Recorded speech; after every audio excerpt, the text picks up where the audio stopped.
So you give 1 lakh rupee worth equity mutual funds as a pledge. Against that, you get a loan for 45,000 rupees. Okay. Now, this 45,000 is a limit that you get. So the money does not get disbursed to your bank account immediately. You can decide when and how much money you want. So against this 45,000 rupees limit, suppose you decide 20,000 rupees I want to withdraw now. So the interest starts on 20,000 rupees. So you don't pay interest on 45,000. You pay interest only on the amount that you have utilized and only for a period that you have utilized it for. Repayment of loan, you decide. So the client decides when they want to repay. It's a bullet payment.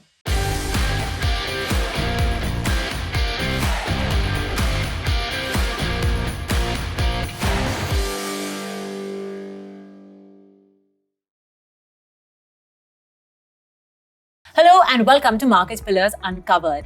This is the series where we bring you insights from leaders who are redefining India's financial landscape. Our guest today is Mr. Krishna Kanhaiya. He is the CEO of Mirae Asset Financial Services, India. With 15 years of experience within the Mirae Asset Group and 22 years otherwise, he is a chartered accountant, a cost accountant, and thus uniquely positioned to share his insights on India's financial ecosystem. But today we'll be discussing a very interesting product with him: loans against mutual funds, shares, and securities. I'm sure you all heard about this product that exists, but today we'll be delving into how it can be useful for you, who can use it, for what purpose, the risks, rewards, the rates of interest, etc. Mr. Kanhaiya, thank you so much for joining us today on Market Pillars. Thank you so much, Movina, for having me on Money TV. I'm really looking forward to this conversation. Well, as are we, for sure. So I think let's start with the more broader overview, firstly, of loans against MFs, shares, securities. I think in the name, it's pretty much implied what exactly it means. But could you please explain these products in details for our viewers? See, loan against securities is an umbrella product, right? So under the loan against securities, there are various types of sub-loans. So loan against mutual fund, loan against shares. It can be loan against debentures, loan against insurance policies. So various kinds of securities you pledge and against that you get a loan. In case of Mirae Asset Financial Services, we provide loan against mutual funds and shares. As of now, we don't provide loan against debentures or other securities. So when we talk about loan against mutual funds or shares, the LTV is around 45% for equity, and in case of debt, it's 80%. So basically, you pledge securities that you hold. Say, for example, you have equity mutual fund with you. So you give 1 lakh rupee worth equity mutual funds as a pledge. Against that, you get a loan for 45,000 rupees. Okay. Now, this 45,000 is a limit that you get. So the money does not get disbursed to your bank account immediately. You can decide when and how much money you want. So against this 45,000 rupees limit, suppose you decide 20,000 rupees I want to withdraw now. So the interest starts on 20,000 rupees. So you don't pay interest on 45,000. You pay interest only on the amount that you have utilized and only for a period that you have utilized it for. Repayment of loan, you decide. So the client decides when they want to repay. It's a bullet payment. So the loan comes for a year, which can be renewed based on the credit worthiness of the client. Within a year, you can use this product time and again. So you have withdrawn, say 20,000, then again 10,000. You repay, again you can take it back. So whenever you have outstanding amount, you are charged interest. And that interest is charged every month from your bank account. The repayment of principal, you decide when you want to do. So just a clarification over there. Let's say I have put in mutual funds worth 1 lakh rupees, equity mutual funds, and I have got a credit line of sorts of 45,000. Goes without saying that I then cannot touch those mutual funds of the entire 1 lakh, right? Even if I'm just using, let's say, 20,000 or 10,000 under the sanctioned amount, I still am not able to have any sort of right over the mutual funds worth 1 lakh. So you have the right with you. Only thing is that you cannot redeem, you cannot switch, but all the benefits still accrue to you. Like, for example, if it is shares, you still get the dividends, you still get the bonus. Similarly, in case of mutual fund, if it is a dividend plan, you still get the dividend. So the ownership lies with you. Only thing it is pledged in the lender's favor. So you cannot sell. Understood. All right. Okay. Let's understand who can use this facility. I mean, is it applicable for everybody, or are there certain filters? You have to be of a certain income level, or perhaps even credit score, which is an increasingly important factor that a lot of retail individuals are also understanding the importance of credit score. So who do you think is this particular line of credit useful for? So in our case, if your credit score is 0, that means you are new to credit, or your score is more than 500, then it's a straight through process and you get the loan immediately. Okay. If you fall between 0 to 500, that means there is some dent in your credits. So the case goes to our risk team, and then the risk team will evaluate with more data, and based on that either sanction or reject your case. In terms of usage, if you see, this product has been there in the market for long time. Most of the large banks, large NBFCs used to have this product, though in a physical format till about 3 years back. And that made this product little complicated, because the time used to take around more than a week to create the loan, and more than creation of loan, the loan closure was a challenge, because at the time of loan closure, most of the time the applications used to get rejected because of signature mismatch or something else. So what we have done is we have created the entire journey as a seamless digital journey, so the loan can be availed within 15 minutes time. So a product which was suitable and was availed mostly by HNIs in past, now it is available to retail client also. And the loan amount is starting from 10,000 rupees. So anybody who has a short-term requirement of fund with a long-term investments in place, this is the right product. So very simple formula: you need to have a long-term investments, and you have a short-term money requirements for a month, for 2 months, for 3 months. This is the right product, because there's no point redeeming your long-term investments and lose out on the long-term advantage. Okay. Are there any minimum or maximum loan amounts? I imagine that would also depend on the credit worthiness of the borrower. So how does that range? So credit worthiness comes into picture only to decide whether the loan will be given or not. Okay. But when it comes to the amount of the loan, in case of equity mutual fund and shares, minimum is 10,000 to 1 crore. Okay. In case of debt mutual fund, it starts from 10,000 to 3 crores. You need to have sufficient collateral in place, and that's it. So we don't check your repayment capability, and because it's a bullet payment and it's a short-term, cash flow solution, more to say. So is there any restriction on the end usage of the funds? Because like you mentioned, it's great for short-term, but could this be considered as a personal loan of sorts, that I'm just borrowing this money for, because personal loan is like this blanket loan that you use for anything and everything. So is there any restriction on end usage of the proceeds that come from this kind of loan? So the only restriction is that you should not be using it for political purpose. Okay.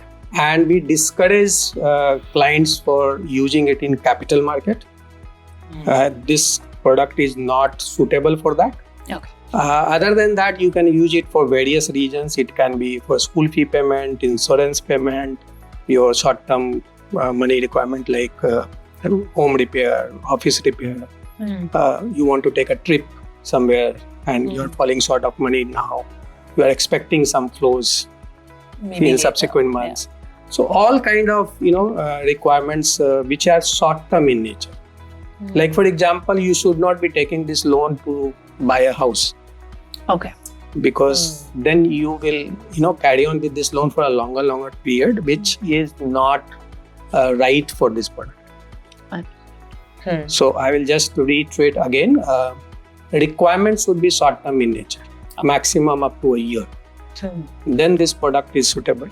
Otherwise, it's better that you redeem the mutual fund or shares and use that proceed for your usage.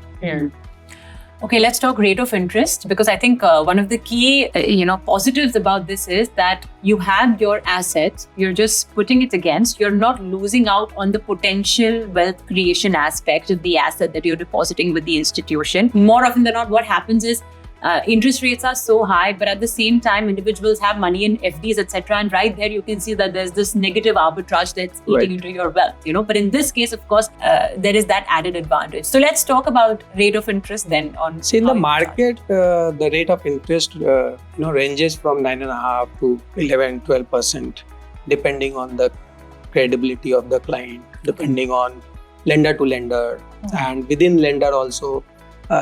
For each client, there are different rates. We are probably the only lender in the market, Mirae Asset Financial Services, who has only one rate. So whoever is the client, whatever is your loan amount, interest rate is 10.25. So there is no discussion on the rate. You are sure that this is the rate for you and this is the rate for everybody.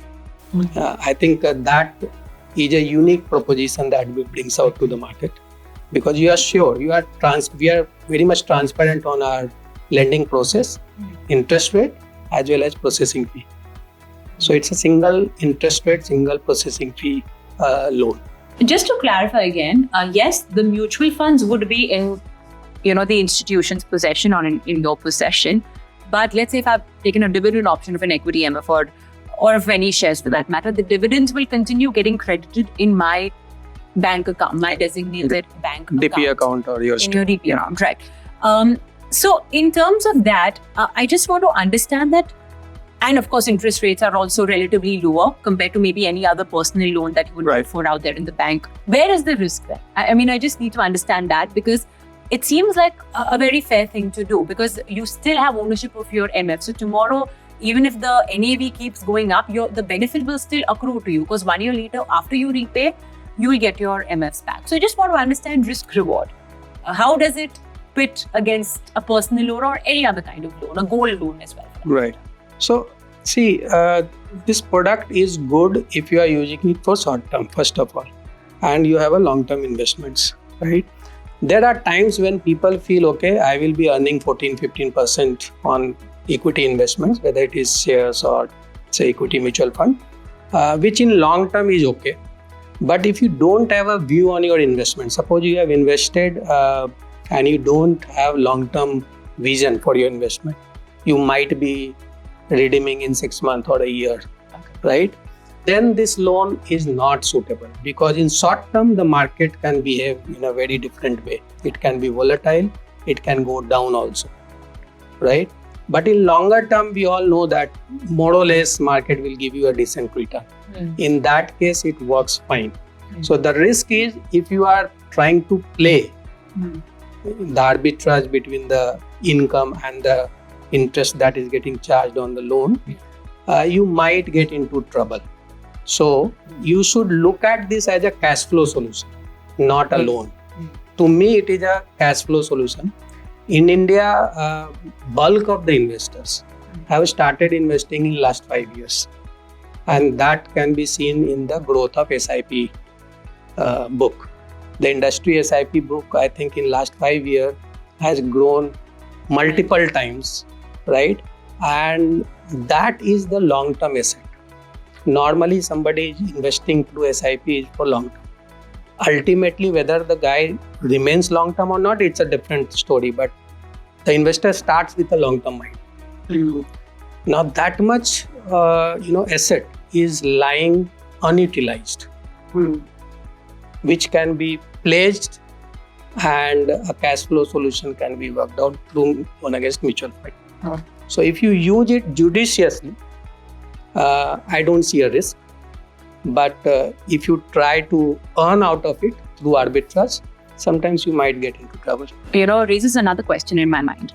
How would it work for SIPs and STPs? Because I would imagine an STP from a fund that I have pledged with you, technically it should stop, because an STP is basically redeeming and transferring to another. So I assume that would stop. How would it work with SIPs?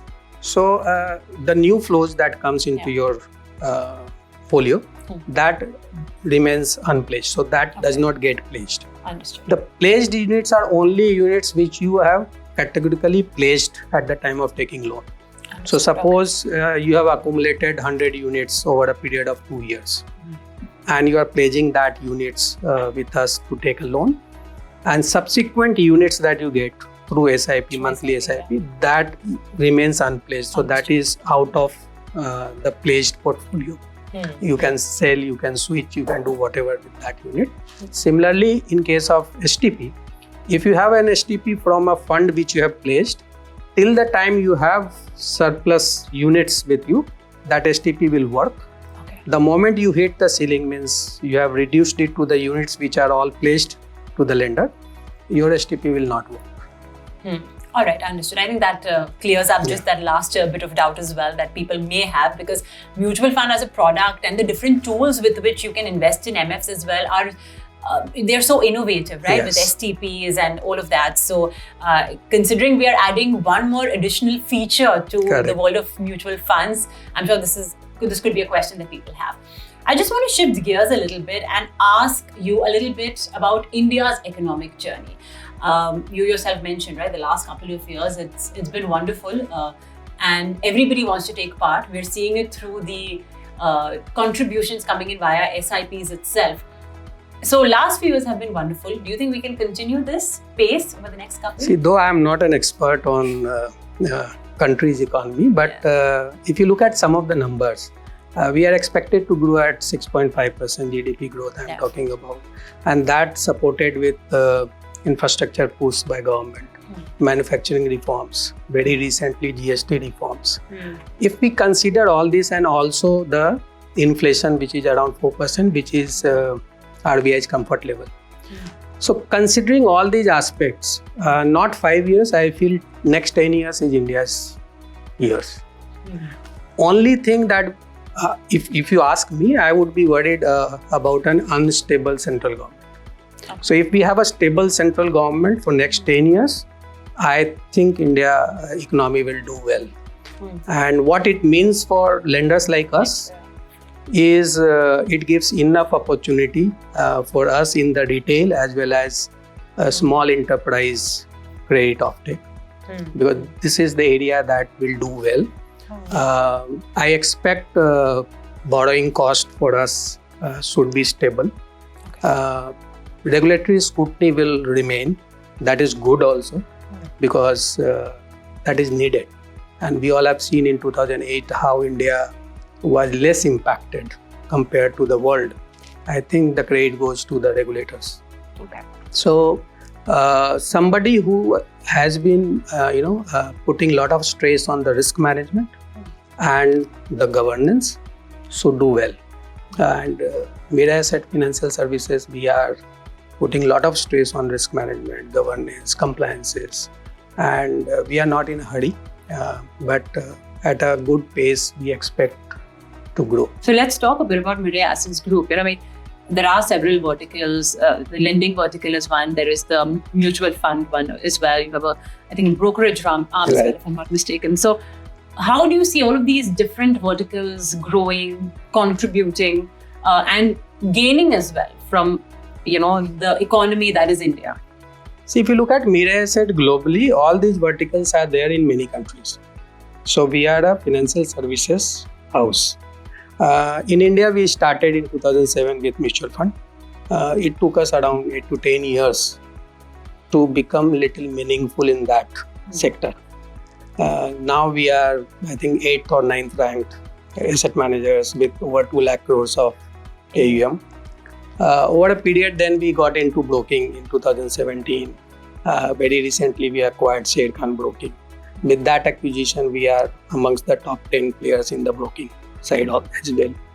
We have also ventured into private equity and index business. Index business manage around $2 billion of assets as we speak. In 2022, we got into lending business, right? And we have around 2,000 crores of asset to manage.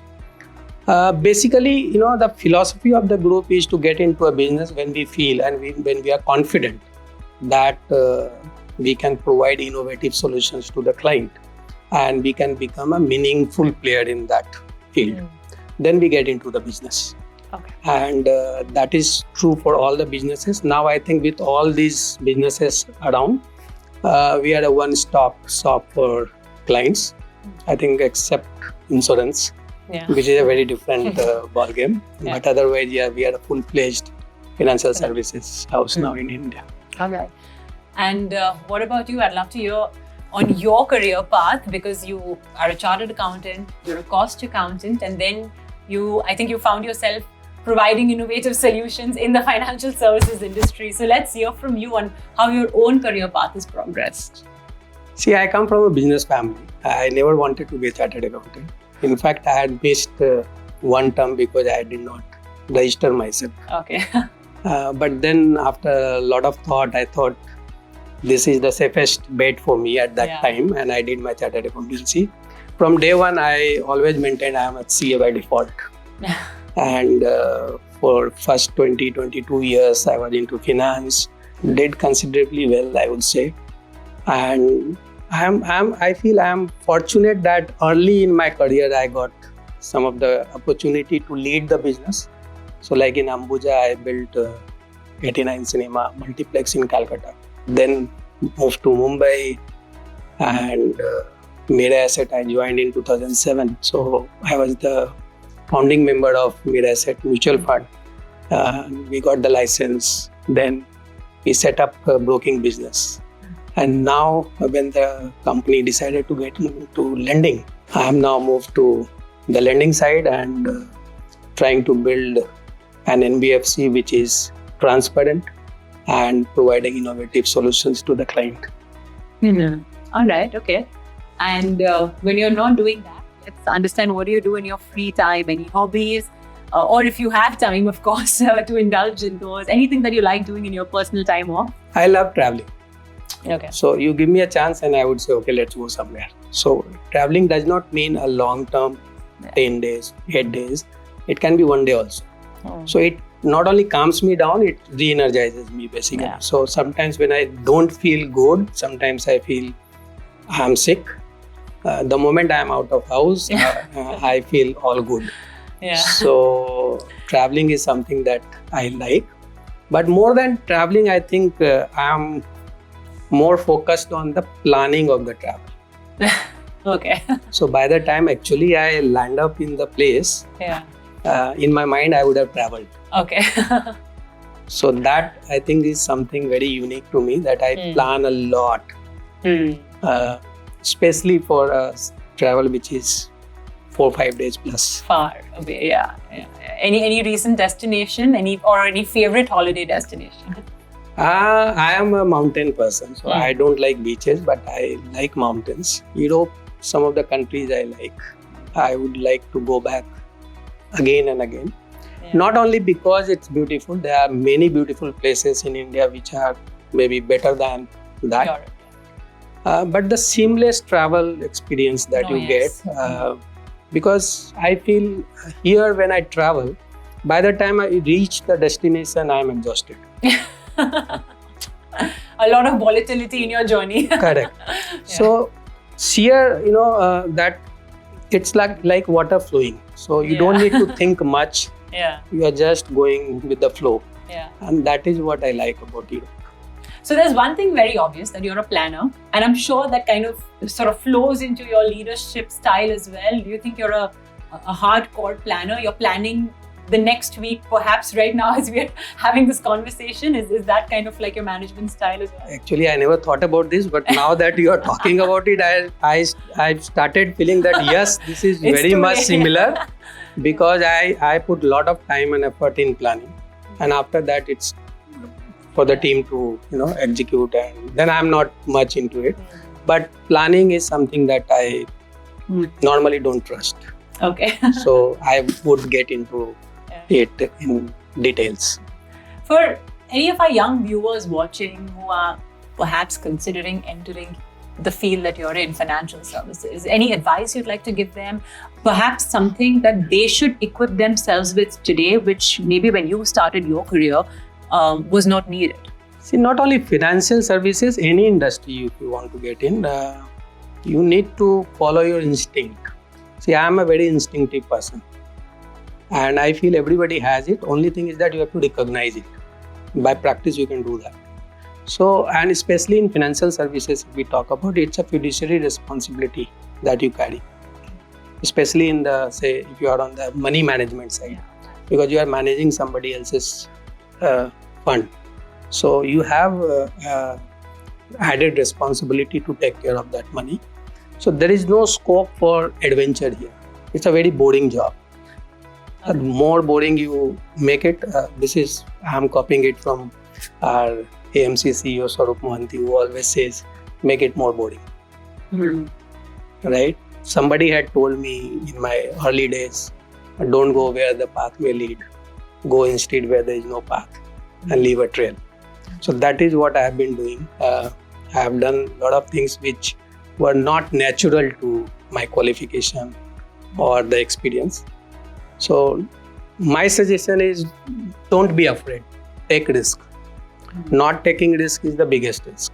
All right, Mr. Krishna, I think this was a very insightful conversation. I think we covered so much, right from a interesting and innovative product that has come around for cash flow and cash flow management, to eventually financial career masterclass of sorts. Thank you so much for joining us today. Thanks a lot, Movina. I think you have been doing a great job. My wishes to you that please carry on with this. I think this helps the investors a lot. What we cannot do individually as a company, right? Reaching out to so many investors with the right information. And this is what you have been doing. I think great job. Please carry on. Thank you so much. Thank you. Appreciate that. Thank you. We've come to the end of yet another episode of Markets Pillars Uncovered. Do share your comments on what are your thoughts on loan against mutual funds, shares and securities. Thank you so much for watching. We'll be back with yet another episode.